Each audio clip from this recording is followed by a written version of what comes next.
Chapter 8. My whole body froze for a moment. What do my tears have to do with my ex-boyfriend? I stared at Veen, frowning slightly, about to retort when he suddenly grabbed my chin, his lips pressing down, a frenzied kiss with unusual speed and force covering my lips, making me feel the anger in his kiss.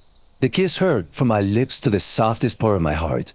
I tried to pull away, my body twisting like a rope, but it was useless. He immediately pinned me down, unable to move. Knowing I couldn't resist, I finally gave in, lying still and letting him do whatever he wanted. His hot lips moved from my lips to my earlobe and down to my neck, his tongue relentlessly teasing me, making me clearly feel a stream of pleasure running wild throughout my body, disregarding reason. Especially when he lowered his head, his mouth sucking on the rosebud on my breast. A wave of ecstasy immediately spread through my body, making me unable to restrain myself, letting out a soft moan. Then, one of his hands traced the curves of my body, stopping below my vulva, searching for the most sensitive spot, teasing it. How could I resist the provocation of someone as experienced as him? My body became increasingly aroused, and the moans in my mouth seemed to grow louder and louder. Noticing my response, the corners of his lips curved into a slight smile, his hoarse voice saying, "Do you want me?" As soon as he finished speaking, his hand became even more audacious, his long, slender fingers penetrating deeper inside, increasing the speed of their thrusting, tormenting me. Under that stimulation, my reason felt like it was being crushed in a fine powder, and a soft sound escaped my throat. Yes, hearing this, his eyes filled with satisfaction, and he added, "From now on, stay away from that guy. Don't even think about him." As soon as he finished speaking, the sharp pain in my heart seemed to bring me back to my senses a little. I deliberately asked him, "Are you jealous?" At that moment, I don't know if I was mistaken, but I saw a fleeting look of embarrassment in his eyes. But he quickly regained his cold demeanor and replied, "I'm just afraid you'll ruin my sister's happiness." No sooner had he finished speaking than he spread my thighs apart, his movements impatient, as if he didn't want to delay even a moment. His burning desire quickly penetrated the deepest part of my body, thrusting aggressively. The pain quickly disappeared, replaced by a feeling of ecstasy and numbness spreading throughout my body, making my breath increasingly faint and unsteady. From deep within his throat, he seemed to suppress an excited moan, but he couldn't control his heavy breathing. His body, hot as molten rock, intensified the rhythm. As time passed, the earth-shattering thrust seemed still not enough to satisfy his desire. He wrapped his arms around me, one hand holding my waist, causing my buttocks to lift slightly. From behind, his already erect penis once again invaded my body with powerful force, sometimes gentle, sometimes wild, and after a long while, thrust deep inside, repeating this many times, coordinating with each movement, changing positions. The pleasure was like a swirling vortex, constantly pushing forward wave after wave, sweeping us both in, submerging us. That night, I don't know how long it was before he finally stopped. Only when my whole body was limp and powerless did he release me. After collapsing onto the bed, I was so tired that I fell asleep. In my drowsy state, I heard him call my name Tuesday, and I wanted to open my eyes, but couldn't. And I don't know if it was a dream or reality, but I felt someone lift me up, and then a warm stream of water flowed down my lower body, washing away the unpleasant stickiness. The next morning when I woke up, the sun was already high in the sky, and the spot beside me was ice cold to the touch. I guess he probably left early. I wearily dragged my exhausted body out of bed, went to the bathroom to brush my teeth and wash my face, changed my clothes, and went downstairs. As usual, Aunt Shuyan had already prepared breakfast when I woke up. I ate it and then went to the hospital. Thankfully, during my ward rounds this morning, the patients were recovering quite well. And throughout the day, there weren't any serious cases admitted, mostly minor surgeries. In the afternoon, as soon as I finished work, I hurriedly drove to a psychology clinic located on a quiet street in the west of the city. The owner of the clinic was a woman I knew from my time studying in England. Her name was Mai. Back then, Mai married a local man. Both were psychologists, well known in their field. Perhaps because I had lived away from home for so long and had to cope with the pressures of my youth on my own, I started having frequent nightmares. The dreams kept repeating themselves. The faces were unclear. The story was indistinct. Only the sounds of arguing, breaking things, blood, and overwhelming fear. Each time I woke up, my body was so exhausted, as if I had just recovered from serious illness. Therefore, through a friend's recommendation, I sought out Ms. Mai's clinic and began a 3-year therapy course. During those 3 years, I learned to confront my own reactions, to identify my fears, and gradually stabilize my sleep. When the therapy ended, the nightmares gradually disappeared. I stopped taking medication, and life returned to normal. In the years that followed, I kept in touch with her. Through Ms. Mai, I learned that she and her husband had divorced, and she had decided to return to Vietnam and open her own clinic. I thought I would probably never need to come back here again. Until last night, I dreamt of things similar to my childhood memories. And after much deliberation, I decided to call her. This time, knowing I was coming, Ms. Mai didn't see anyone else. The clinic was just the two of us. Ms. Mai poured me a glass of warm water and smiled. Say, it's been years since we last saw each other, and you're getting older and older, while I'm getting more and more beautiful, like a beauty queen. You're so flattering, it makes me feel good. I think you're still very young and beautiful. You're joking. I'm over 40, miss. And you're married, right? Yes, I am. I've been married for a year. Congratulations. The guy who married you must be very lucky. By the way, where do you work now? I work at Nan Hoa Institute, sister. Nan Hoa is one of the well-known private institutes in our country. Yes, sister. After chatting for a while, we got down to business. Mai, with a serious expression, asked me, was the dream you had last night similar to the dreams you had a few years ago? Yes, it was similar. Then I slowly recounted the details of the dream to Mai. Throughout the process, Mai didn't interrupt, only listened, occasionally taking notes.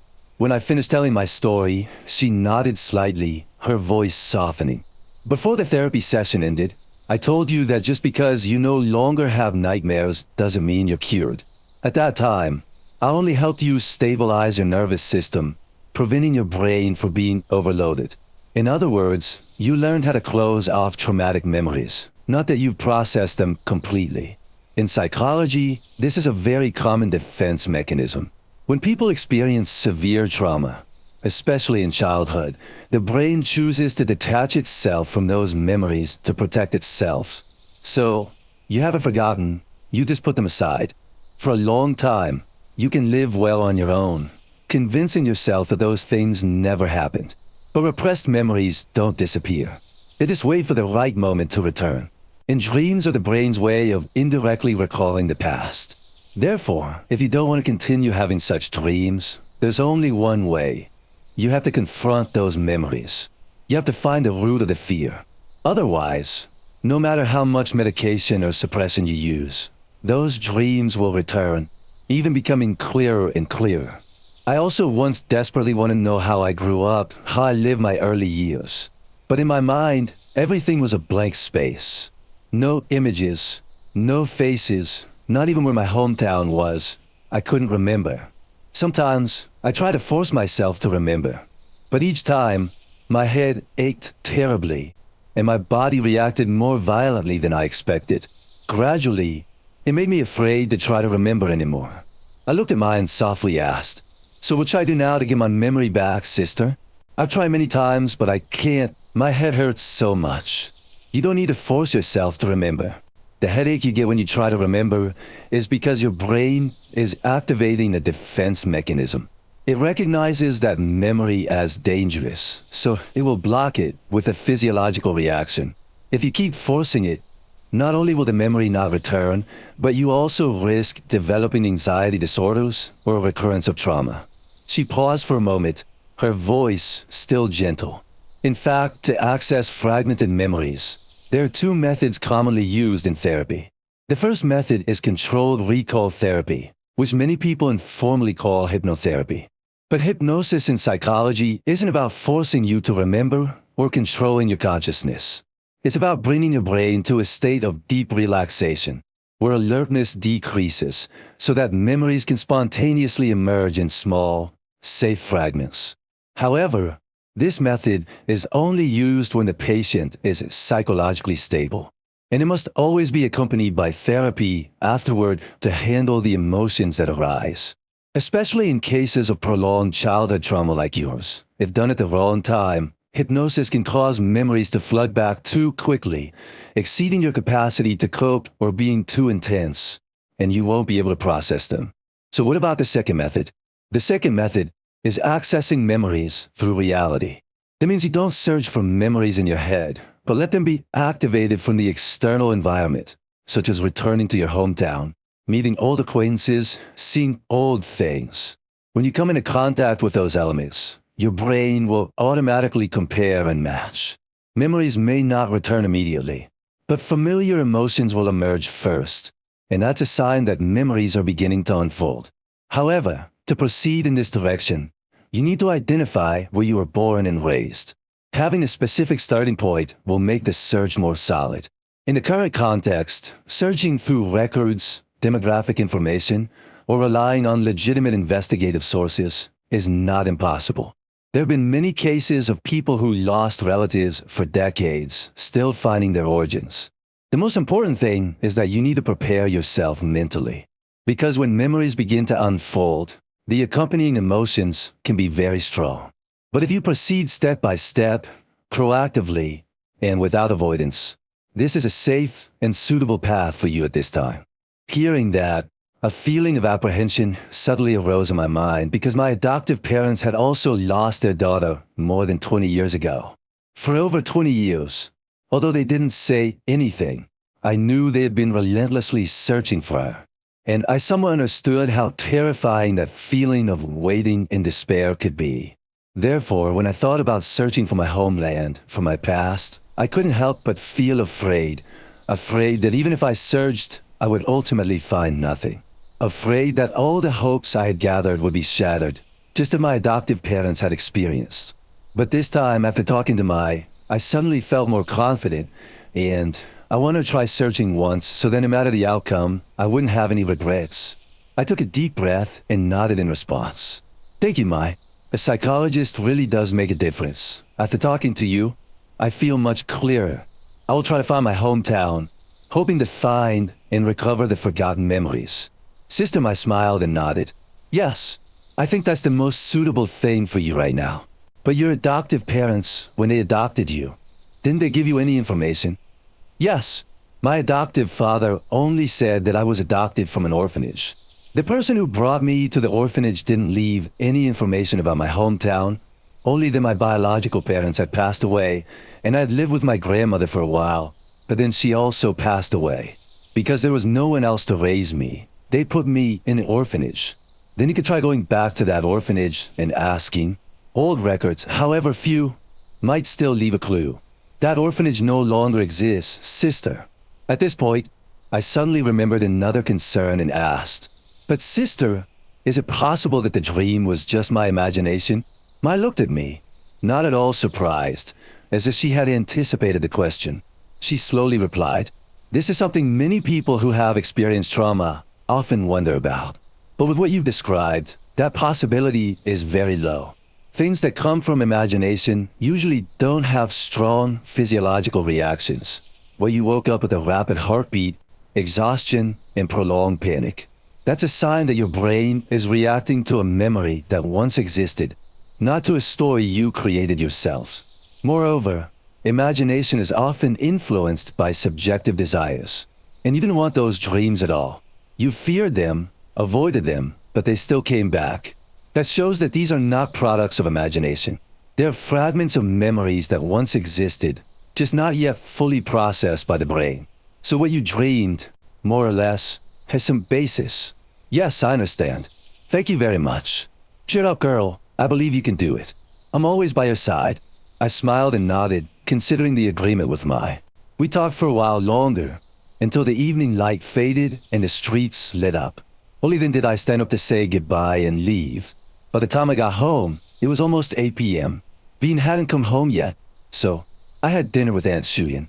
That night, I studied documents until 11 p.m., and when I went to bed, there was still no sign of him. Then, several days passed, and I didn't see him again. Actually, I had long since gotten used to his absence from this house, so I wasn't very surprised. It's just that for some reason, I occasionally felt a vague sense of emptiness, as if something was floating in the air, untouchable and unnameable. About 10 days later, my hospital launched a free medical checkup program for people in remote areas at the beginning of the year.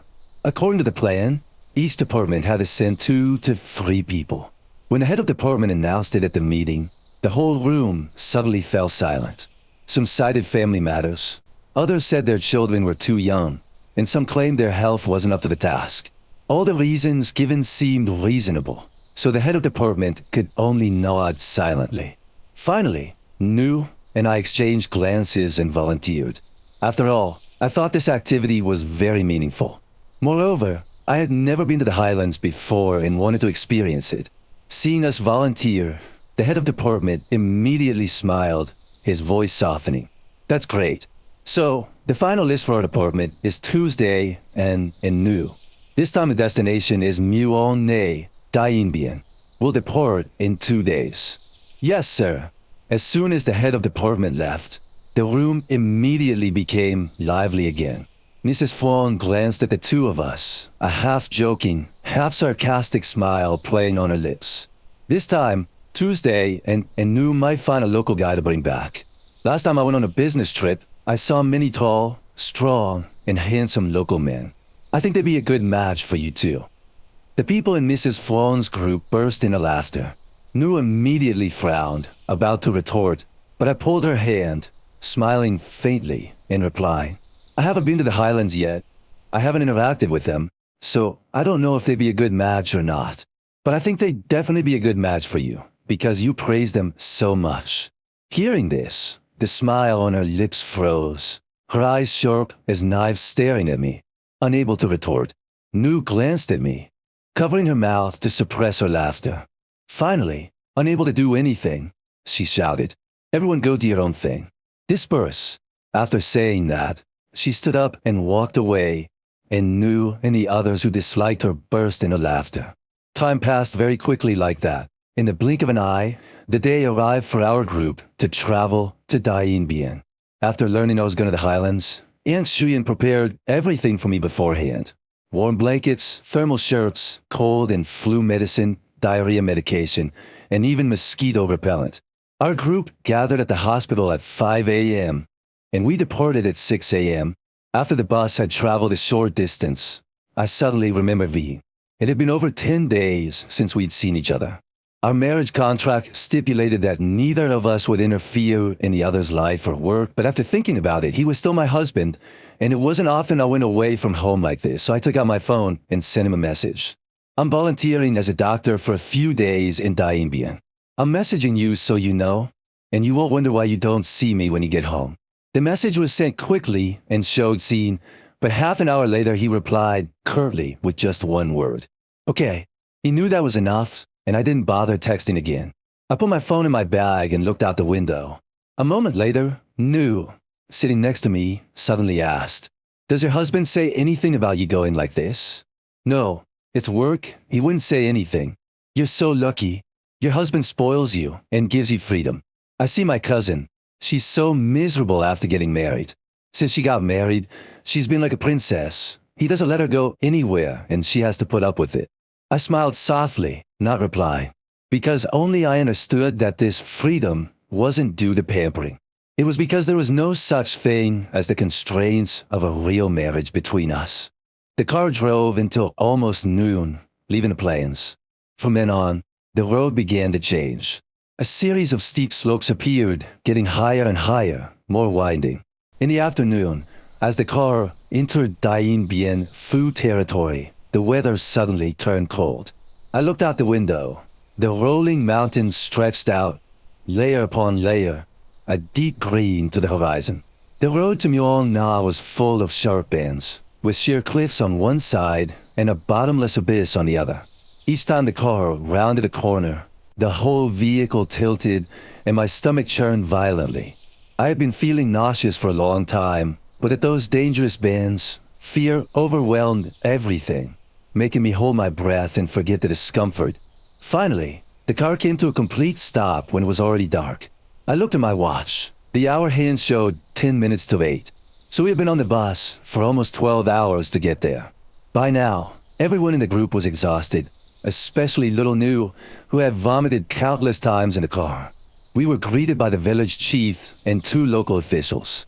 The chief was a middle-aged man, sturdy in build, with sun-tanned skin and a gentle, simple face typical of mountain dwellers. Beside him were 2 commune officials, simply dressed but very polite. Our delegation leader today was Dr. Khan from the General Internal Medicine Department. He was also the son of the hospital director. As soon as he saw us get out of the car, the village chief stepped forward, smiling kindly, and greeted us. "Hello, doctors. The journey must have been tiring for you all. Let me introduce myself. I am the village chief here. My name is Sung A-Chu." Dr. Khan quickly stepped forward, shook his hand, and replied very politely. "Hello, sir. We are from Nanhoa Hospital down south, and we hope to receive much support from the villagers in the coming days." The village chief waved his hand, smiling sincerely. "The villagers have been eagerly awaiting your arrival. Everyone is so happy to see you all here. This time of year, with the changing seasons and the humid weather, many people are getting sick with fevers." Then, turning and pointing towards the building behind him, his voice carried a hint of undeniable pride. "I just borrowed this hospital for the doctors to rest here for a few days. The hospital is newly built and very clean. It's still under inspection and not yet operational, so there are no patients yet." The whole group instinctively looked in the direction he pointed. Under the yellow light emanating from the glass windows, the newly built building appeared quite spacious amidst the dark mountains. In the desolate landscape of the highlands, its clean and bright appearance stood out even more, like a quiet light in the night. Someone in the group asked curiously, "Is this hospital newly built by the government, sir?" "No, it's not. It was built for free by a company from the lowlands for the villagers. It's a very large corporation. They funded everything and then handed it over to the district for management. From now on, the villagers won't have to travel far when they're sick." He paused for a moment, then added, his voice suddenly sounding like he remembered something. "Oh, some people from the corporation will be coming up later. They'll be inspecting the hospital tomorrow. The doctors from the lowlands will probably know that corporation." Just as the village chief finished speaking, a car approached. Then, a familiar figure stepped out of the car. Under the dim yellow light, he exuded an air of refined elegance. Behind him were his assistant, Tang, and another man. The village chief and the officials immediately went forward to greet them. I was stunned for a moment, while everyone in my group immediately started whispering, "Isn't that Mr. Veen, the CEO of the Hua Heng Group? Oh my God! Is that the legendary CEO? So handsome, charismatic, and stylish." Then, quickly, Dr. Khan and several other leaders approached to greet him. He nodded slightly, his gaze sweeping across the crowd, then suddenly froze. Across countless people, he stared intently at me. Then he suddenly spoke. "Dr. Tuesday, and we meet again.